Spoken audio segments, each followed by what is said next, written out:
Salut! Ceci est une vidéo de l'équipe de formation technologique, un département de la division informatique des écoles publiques du comté de Prince George.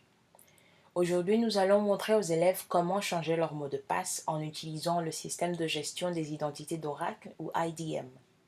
Mais d'abord, parlons du choix d'un mot de passe sécurisé. En cette ère numérique, la protection de votre identité en ligne est plus importante que jamais.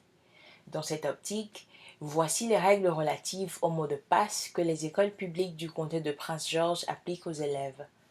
Les mots de passe doivent comporter au moins 8 caractères. Les mots de passe doivent comporter au moins une lettre et un chiffre. Les mots de passe ne doivent pas contenir le nom réel ou le nom d'utilisateur de l'élève. Le nouveau mot de passe ne doit pas être similaire à l'ancien. D'accord. Vous avez donc à l'esprit votre nouveau mot de passe sécurisé? Commençons. Ouvrez un navigateur web et allez sur idm.pgcps.org. Entrez votre nom d'utilisateur et votre mot de passe actuel ou par défaut.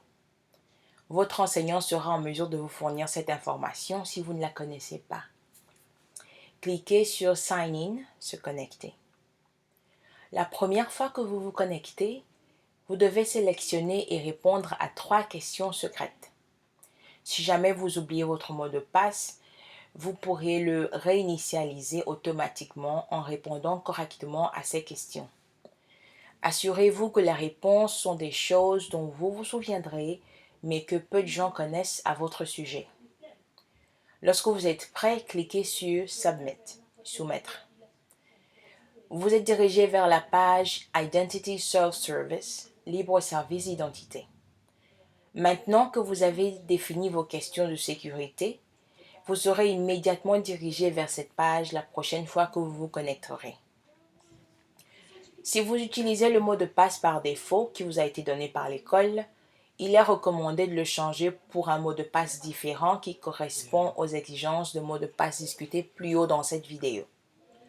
Pour ce faire, cliquez sur le bouton My Information, mes informations. Faites défiler vers le bas et cliquez sur le triangle Change Password, changer le mot de passe. Entrez votre mot de passe actuel. Entrez votre nouveau mot de passe. Lorsque vous voyez votre mot de passe se transformer en une rangée de points, cela signifie que le mot de passe a été crypté de manière sécurisée. Ne vous inquiétez pas si le nombre de points ne correspond pas au nombre de caractères que vous avez saisi. Vous devez ensuite saisir votre nouveau mot de passe une seconde fois. Une fois de plus, vous verrez le texte se transformer en une rangée de points, indiquant que le mot de passe a été crypté de manière sécurisée.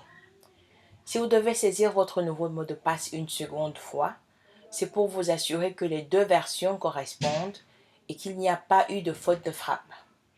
Comme il est déjà crypté, vous ne pouvez pas le savoir simplement en le regardant. Cliquez sur Apply, appliquer. Si pour une raison quelconque le bouton Apply n'est pas vert, cliquez ailleurs sur la même page.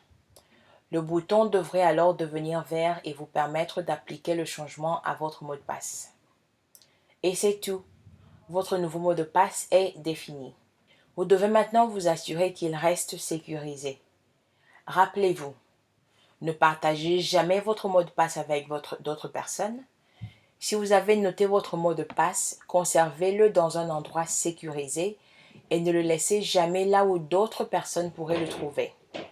Si vous utilisez un ordinateur partagé, souvenez-vous toujours de vous déconnecter.